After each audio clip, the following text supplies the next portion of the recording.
Uşaq idim, dünya böyük görünərdi. Küçələr susar, gecələr danışardı. O vaxt bilirdim, qorxsam da tək deyiləm. Arxamda bir dağ var, atamın səsi. Evim kiçik idi, arzular böyük. Çörək bəzən az, ümid həmişə çox. Atam səhər tezdən yola düşərdi. Əlləri zəhmət, ürəyim ərdidi. Sözləri yazdı, baxışı dərin. Bir baxışı yetərdi, yolumu bilim. Düz ol oğlum deyərdi hər dəfə. Bu sözlə böyüdüm, bu sözlə qalxdım. Hər çətin gündə, hər ağır anda onun səsi vardı içimdə, yanımda.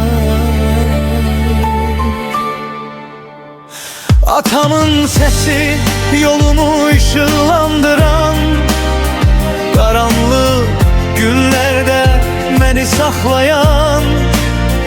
Uşaqkən zəifdim, amma sınmadım. Atamın inamı ilə mən qalxdım. Dostlarım bəzən yoldan azdılar.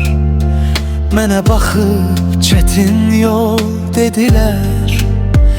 Ayağım yoruldu, ruhum yorulmadı. Çünkü arxamda atam dayanmışdı. Bu həyat sınadı, suallar verdi. Gecələr sustum, ürəyim dedi. Davam et oğlum, yolun düzdür. Bu səs məni qorudu hər cür. Əgər yıxılsam belə torpağa, bir əl qaldırardı məni sabaha. Atamın səsi talimdeyiz. Her addımımda görünmez bir diz. Bu uşaq böyüdü, ayaqda qaldı. Atasının duası onu saxladı. İndi yollar uzun, yüküm olardı.